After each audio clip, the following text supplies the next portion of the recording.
अस्सलाम वालेकुम नाज़रीन, आपका मेज़बान साइम राजपूत और आप देख रहे हैं पब्लिक पॉइंट न्यूज़। नाज़रीन, कल शेरा कोट में वाक़या जो हुआ है, एक SHO को दिन दहाड़े कत्ल कर दिया जाता है और एक मोटरसाइकिल मैकेनिक जो है वो कत्ल करता है। आखिर तमाम इसके पीछे क्या हुआ, क्या उस मैकेनिक ने कत्ल किया? आज डॉल्फिन स्क्वाड जो यहाँ पर मौजूद है, इन्होंने उस मैकेनिक को अरेस्ट किया और मौका वारदात से उसको पकड़ा, उसके हाथ से सरकारी पिस्टल भी पकड़ा। क्या हुआ आखिर उस लड़के का कहना ये है और अहले दुकानदारों का कहना ये है कि उस लड़के को ये जो पुलिस वाला है SHO वो गालियाँ देता था।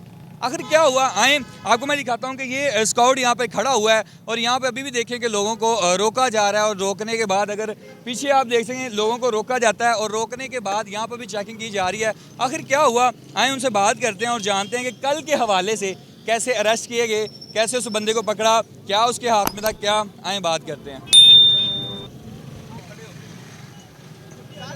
अस्सलाम वालेकुम। वालेकुम अस्सलाम। कल आप जहाँ पे ये बंदे को अरेस्ट किया गया है, आखिर डॉल्फिन स्क्वाड ने किया है, कब कॉल मौसूल हुई और क्या था कि आपको मौके पे पहुँचना पड़ा?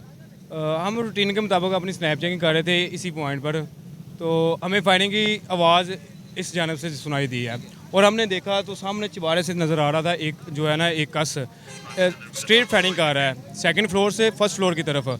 फ़ौरन हमने वो देखकर रिस्पॉन्स किया है, हम मौके पर गए हैं और इसी दौरान हमें 15 की कॉल मसूल हुई है कि एक कस ना फायरिंग कर रहा है, ठीक है, और फ़ौरन रिस्पॉन्स करें। जो हमारा काम है, हमने क्रिमिनल के खिलाफ रिस्पॉन्स करना होता है अपने कम पॉइंट टाइम में, तो हमने 1 से 2 मिनट में तकरीबन हमने वहाँ रिस्पॉन्स किया है और हम देखा कोई एक कसना सीधा सेकंड फ्लोर से फर्स्ट फ्लोर के नीचे एम करके पिस्टल को सीधे फायर कर रहा है और हमें नहीं पता किस चीज़ को फायर कर रहा है क्योंकि वहाँ दीवार थी 3 फुट की, हो ठीक है, वो ज़ख्मी हालत में लेटा हुआ था।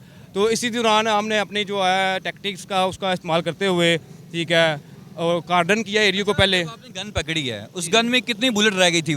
पहले तो हमने एरिया को कार्डन किया ना, ठीक है, लोगों को साइड पे किया, महफूज किया लोगों को, फिर हमने उसको अपना क्या हैंड्सअप कर दें आप, उसने हैंड्सअप किए हैं, ठीक है, उसने मैगजीन बाहर निकाल लिया उसके, ठीक है, और वो नीचे आ गया, नीचे की जानब उसको बुलाया और जाके हमने उससे अपना पिस्टल जिससे वो फायर कर रहा था वो पकड़ा है, उसकी NSP जो करते हैं हम उसको हाली किया, रोंद वगैरह तो नहीं है, उसमें चेक किया, उसको फिर अपने कब्जे में किया है।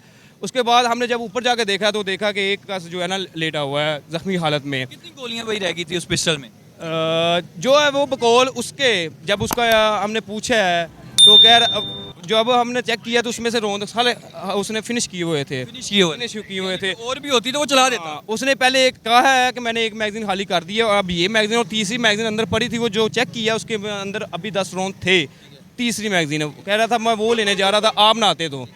इसी दौरान हमने कंट्रोल को कॉल दी मुतलका कि इस तरह जो हमें फायरिंग की कॉल मसूल हुई है वो कास हमने वेपन समेत हमने राउंड अप कर लिया है, तो हमें जो है ना बैकअप दिया जाए, ज़रूरत है जो हमारे आपने वक्त के ऊपर कार्रवाई की, उस बंदे को पकड़ा, अगर उस अब कहा यह जा रहा है कि वो बच्चे को गालियाँ देता था पुलिस वाला, आप बस एक पुलिस वाले हैं, आप मुझे बता दें कि क्या किसी की इज्जत नफस के ऊपर जब कोई भी उंगली उठाई या गाली दे तो गोली चला देनी चाहिए?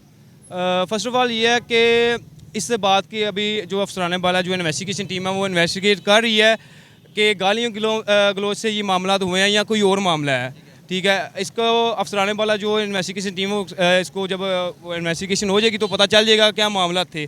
फ़िलहाल जो हमें फायरिंग की आवाज़ सुनाई दी और कॉल मसूल हुई, हमने उसको देखते हुए जो हमारा काम है स्ट्रीट क्रिमिनल के खिलाफ फ़ौरन रिस्पॉन्स करना है वो हमने रिस्पॉन्स किया है। जो फायरिंग कर रहा था उसको हमने राउंड अप किया है और राउंड अप करके हमने जो है मुतल्लिक़ अफसर वाला है उनके हैंड ओवर किया। अब वो इंटेरोगेट कर रहे हैं, जैसे ही इन्वेस्टिगेशन मुकम्मल होगी वो जो सामने आ जाएगी क्या वजूहात है इस चीज़। ये डॉल्फिन स्क्वाड है जो कि वहाँ पे पहुँचा और पहुँचने के बाद इन्होंने उस बंदे को अरेस्ट किया। अरेस्ट करने के बाद उस बंदे से जो गन है वो बरामद होती है और वो कह रहे हैं जी जब गन बरामद हुई तो एक भी बुलेट नहीं रह गई थी उसमें वापस, बस वही बुलेट थी जो चाह रही थी वो सारी की सारी खत्म होगी। अपना ख्याल रखें, अपने मेज़बान को इजाज़त दें, नेक्स्ट वीडियो मुलाकात होगी, अल्लाह निगहबान।